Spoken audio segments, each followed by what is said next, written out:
लोकसभा सचिवालय ने शुक्रवार 24 मार्च को कांग्रेस नेता राहुल गांधी के खिलाफ एक्शन लिया। राहुल गांधी की संसदीय रद्द कर दी गई। ये एक्शन इसलिए लिया गया क्योंकि मानहानि के एक केस में राहुल गांधी को सूरत की एक कोर्ट ने दोषी माना है। आपराधिक मानहानि के केस में 23 मार्च को राहुल गांधी को 2 साल की सजा सुनाई गई। हालांकि ट्रायल कोर्ट ने सजा के अमल को 30 दिनों के लिए निलंबित कर दिया था और राहुल गांधी को 10,000 के बॉन्ड पर बेल भी दे दी।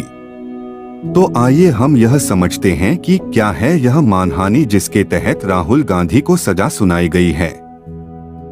दुनिया के सबसे विशाल साम्राज्य में से एक हुआ है रोमन साम्राज्य।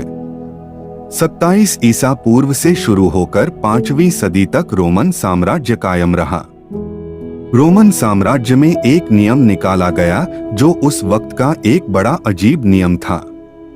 नियम में कहा गया कि कोई भी एक दूसरे पर सबूत के बिना अनर्गल आरोप नहीं लगाएगा, बिना सबूत के बेइज्जती करने वाली बातें नहीं करेगा, वरना मिलेगी सजा। ऐसा इसलिए ताकि लोग से बोलने के लिए ना बोल दे। जब किसी के बारे में बोले तो पूरा जांच परख करके बोले। बाद में रोमन साम्राज्य का पतन हुआ।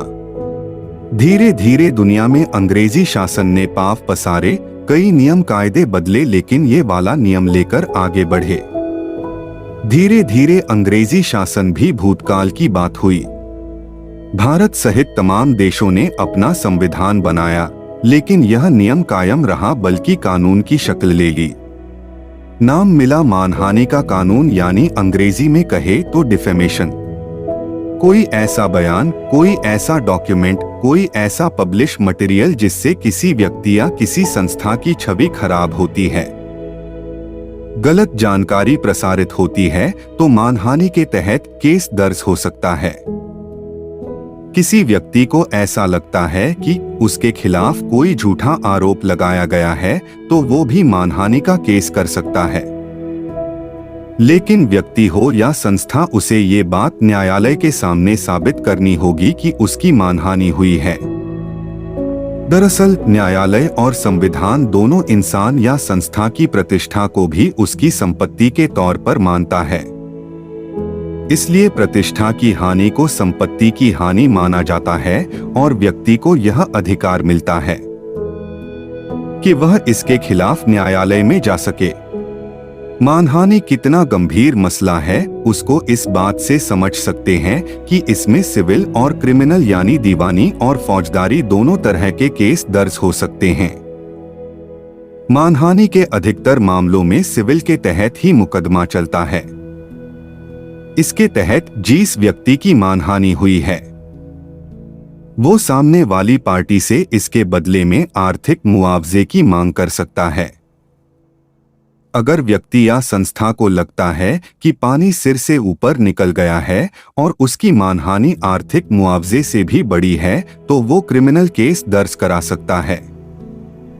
इसमें दोषी को 2 साल तक की सजा या अर्थदंड या दोनों हो सकते हैं। भारतीय दंड संहिता की धारा 499 के तहत ही अपराध है। इसमें पीड़ित को न्यायालय के सामने साबित करना होता है कि उसकी मानहानि हुई है। वहीं सिविल मानहानि कॉमन लॉ के तहत अपराध है। इसमें न्यायालय पुराने फैसलों की नजीर सामने रखकर और स्वविवेक से निर्णय सुनाता है। अब जान लेते हैं कि किन गतिविधियों को मानहानि के दायरे में रखा गया है। आपत्तिजनक टिप्पणी या बयान का कहा जाना या पढ़ा जाना, आपत्तिजनक टिप्पणी या बयान का प्रकाशित होना, किसी को अपमानित करने के उद्देश्य से की गई कोई हरकत मानहानि के अंतर्गत आते हैं। इसमें एक बात ये खास है कि जिस किसी भी जरिए से मानहानि हुई है उसका पब्लिक डोमेन में उपलब्ध होना आवश्यक है। उदाहरण के लिए अगर किसी के बयान से किसी अन्य की मानहानि हुई है तो इस बात का सबूत होना चाहिए कि फलां ने फलां को या उनके बारे में ऐसा कहा। उदाहरण के लिए अगर ए ने बी के कान में कुछ कह दिया जिससे बी को अपनी मानहानि लग रही है तो इस पर वो केस नहीं कर पाएगा क्योंकि कान में कही बात वो साबित कैसे करेगा। मृत व्यक्ति की भी मानहानि हो सकती है। इस स्थिति में उनके रिश्तेदार नातेदार मुकदमा कर सकते हैं। सीआरपीसी की धारा 499 कहती है कि किसी व्यक्ति द्वारा बोले गए या पढ़े गए शब्दों से, संकेतों से, चित्रों से किसी दूसरे व्यक्ति या संस्था पर गलत लांछन लगता है तो वो मानहानि की श्रेणी में आएगा।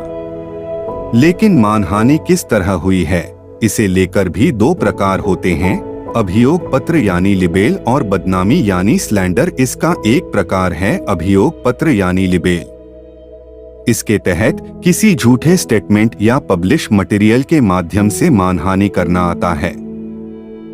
जैसे कोई लेख, किसी अखबार की खबर, कोई तस्वीर वगैरह। मतलब जब किसी लिखित दस्तावेज की वजह से मानहानि हो तो उसे अभियोग पत्र के अंतर्गत देखा जाता है। अब मानहानि के दूसरे प्रकार बदनामी यानी स्लैंडर को समझ लेते हैं। किसी के कहे शब्दों से या इशारों से मानहानि हो तो उसे स्लैंडर में गिना जाता है।